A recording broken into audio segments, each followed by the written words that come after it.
Hello, everyone. Welcome to my YouTube channel. If this is your first time tuning in, my name is Adrielle, and I'm currently narrating a story of my life dating back from January 2016. In the previous episode, I narrated the month of January 2020, and in this episode, I am narrating February 2020. So here it goes. So, February 1st, 2020, rent's due. And like I said in the previous episode, I said that I was going to go to the leasing office to clarify about this rent with the assistant manager. I didn't want to do it while the manager was there. So I remember going there. I went at a particular time, probably like 3 or 4 or whatever. And I think this was probably like on a Sunday or Saturday. But anyways, I go in and lo and behold, only the assistant manager was there. Thank God. So I go to him. I tell him like, yeah, I'm moving out. That I couldn't secure a job and I just didn't know how I was going to pay my rent. So he was just talking about, hey, he knows people who work at such and such, such and such. Maybe I should, send in my application. And I was like, okay, but see, in my mind, y'all, it wasn't London, so I kind of didn't care. But I did like his gesture of like showing some type of concern. So we're talking about that, and I said, hey, I just want to clarify how much I'm going to pay for rent because I'm moving out on the 13th. He said, oh, okay. So I told him my apartment number. He gets a sticky note. I see him writing 300 and something plus one something, and everything altogether was five something. He was like, yeah, this is how much you're going to pay. Now, I didn't write the particular number, yeah. I don't know why I didn't. I don't have it in my notes, but I do remember everything altogether was probably like five something or maybe late 400s. So he's like, yeah, this is how much you're going to pay for February's rent.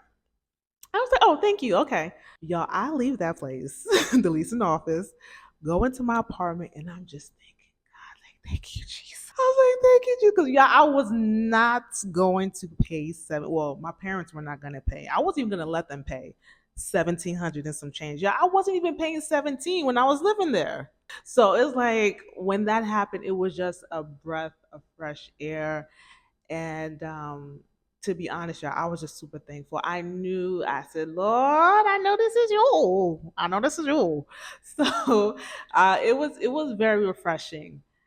Now the only thing I had left was I didn't know how I was gonna move and I didn't know where I was gonna keep my stuff. So that was the only thing left on the agenda. I told my parents about it. They sent the money and paid for the rent. February 8th. February 8th was a Saturday. I go to the mentorship programs meeting and then I come back. Then I have a phone call with one of the elders at my church back in New Jersey. Gave them a call because I was not understanding what I was dealing with as far as my dreams were concerned. And so I told the person who was actually a prophet, and they said this to me. Um, they said that the apartment that you're living in has familiar spirits. Now, I wasn't surprised, y'all, because I remember Dina. Dina had, some familiar spirits going on, and she had helped me move. She was in my apartment. She gave me gifts that were, So I kind of wasn't surprised by that. But I was told that those spirits were already there before I moved. So I then remembered my first day of staying there, or my second day, having sleep paralysis, just all my times of having sleep paralysis, the acid reflux situation I had going on. Like, I just felt like things were happening in that apartment. And I remember there was a time where I actually said to myself, like, man, this is my first apartment. I don't feel like I've enjoyed my time here. I just feel like I'm just going through stuff. So I was told that there was familiar spirits in the apartment, and that I should be wary about anything that wants to pull me away from God. And I was like, okay, so that's noted. And also, I was leaving, so kind of, I won't say it didn't matter, but it was refreshing to know what was going on and thanking God that I was leaving. February 9th was a Sunday. This particular Sunday, I didn't go to church, but I made sure I streamed online. So I tune in online to for the service. They have praise and worship, and then James and Tony, they're on stage, and then Tony says, babe, God said I should pray for you. Then she starts praying for him, and she's like coming against any demonic attack, all the works of the enemy, just coming against every demonic evil entity that wants to come against it. So I'm seeing this, and as it's going on, as she's praying for him, he's like rubbing his eyes like he's crying. And in my mind, I'm like, yo, what is going on? Why is James basically about to break down and cry? Or maybe he was crying already because he just kept on touching his eyes with his hands. And then also I remember thinking to myself, like, yo, James needs to be happy that he has a praying wife that can sense when the enemy wants to send attacks to him and she's praying on him. Now I want y'all to remember this because this comes up a little bit later on in 2020. So I remember just thinking to myself, I'm like, man, what's going on with James? What's going on in the church?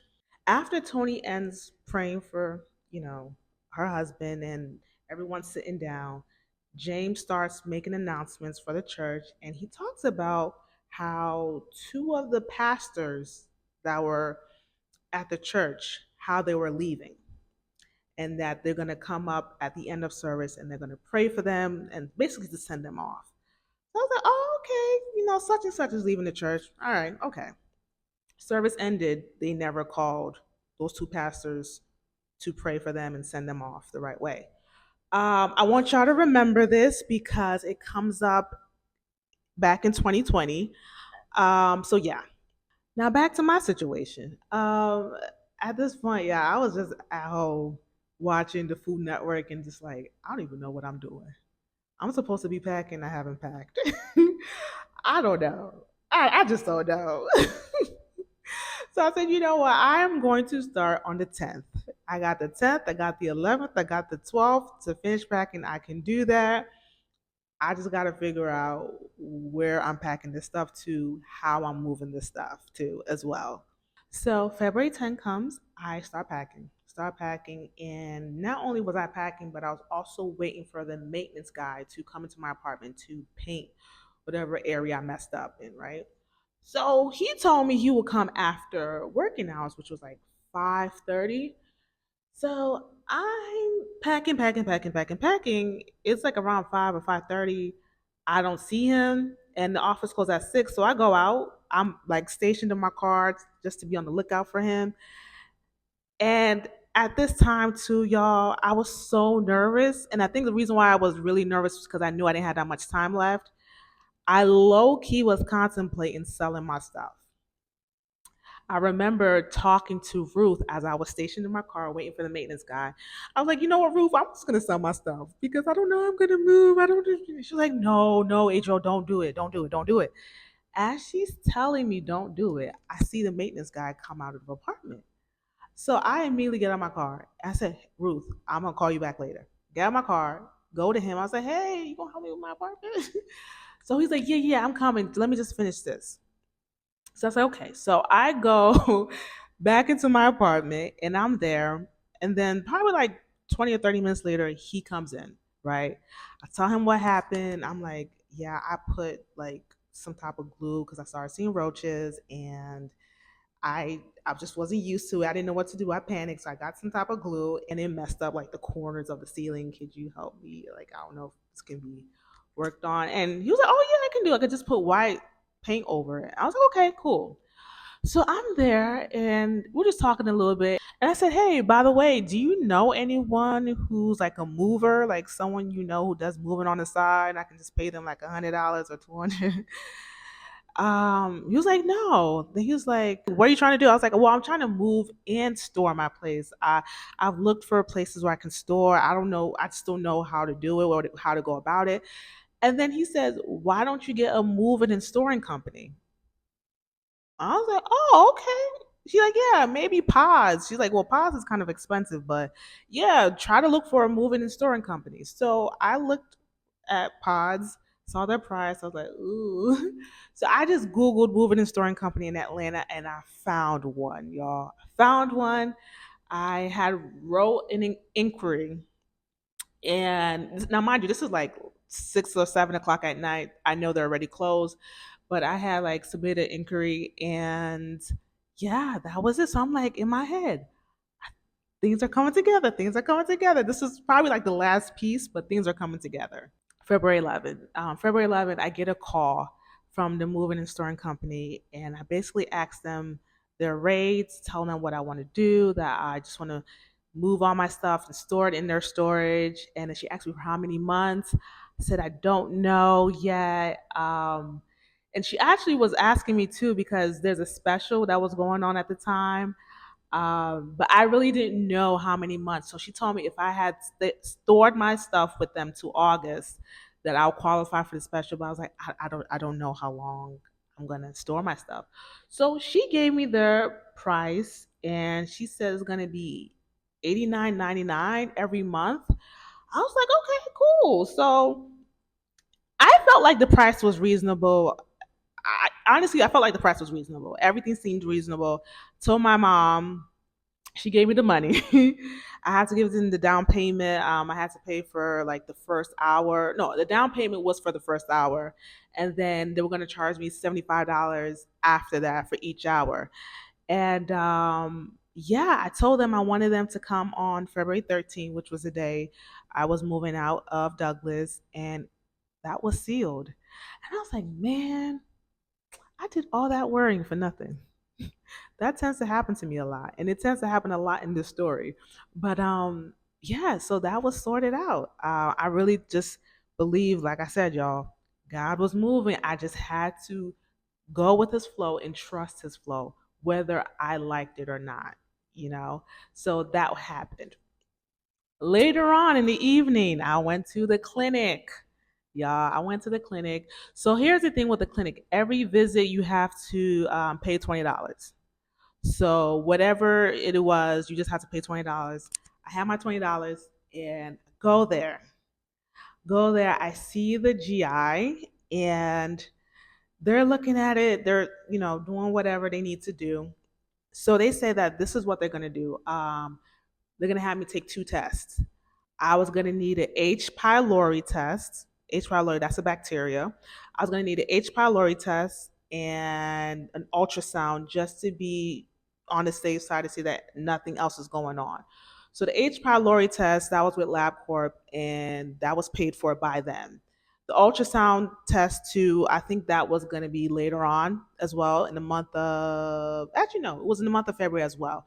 That was paid for by them too as well. So I was like, okay, I'm having peace of mind about this acid reflux situation. I got my things sorted out when it came to moving and storing. I'm like, yo, 2020 may just be that year. So that was what happened February 11th. February 12th, y'all, finished packing everything. I was done. The movers were going to come around, I think, 9 o'clock in the morning, 9 or 10 o'clock in the morning the next day. So I wanted to get everything taped down, everything done by the time they came in the morning. I didn't want to rush. So yeah, that was what happened on the 12th. On the 13th, yeah, they came that morning. They took all my stuff except for one thing. I left one big container where I had clothes. I left it behind just in case I was going to go for a job interview. I didn't want to just have all my stuff in the storage. So February 13th, they packed all my stuff. I had the stuff I had in my car, which were the things I left behind for me. And I cleaned up the apartment by probably like 4 o'clock ish, 4 or 5. After I was done cleaning, I'm just looking at the apartment. I was like, man, I've been in this apartment for 14 months. Wow, went through a lot. Brandon, acid reflux, possibly H. pylori situation going on, unemployment, sleeper paralysis, just so much stuff I had going on in that apartment. But I'm like, yeah, no more. No more. I'm out. I left that apartment. The time I left that apartment, right? That time was my apartment number. I thought that was interesting, y'all. I thought that was very interesting. So I leave, go to leasing office, handed over their key, and I was out. So when I left Douglas, I couldn't just go to Ruth's apartment because she was still on campus. Now, I think I mentioned it in the previous episodes how after Georgia State, Ruth did get into another graduate program. So she was on campus and she wasn't going to be back until like around 7. So when I left my apartment, I still stayed around the neighborhood. I got some food to eat. And yeah, so yeah, that was what happened in the first half of February. And I was out of Douglas. I was out of Douglas. Um, when I was in the car eating, just to kill time before Ruth came back home, I remember just dwelling on everything and just thinking about how this move signified how I was one step closer to receiving what God had for me, which was London and also Brandon. Now, mind you, I was not checking on Brandon at this point because, like I said, in 2019, ending of 2019, that I believe Brandon was in good hands because he was with the Lord. That's what I believed. And yeah, so I was just dwelling on everything and just thinking, just believing that 2020 was going to be my year. So next episode, I'm gonna talk about um, me moving to Ruth's apartment and what happened in the rest of the month of February. So if you are liking Unlikely Story, please comment, subscribe, share, and I'll see you next time. Bye.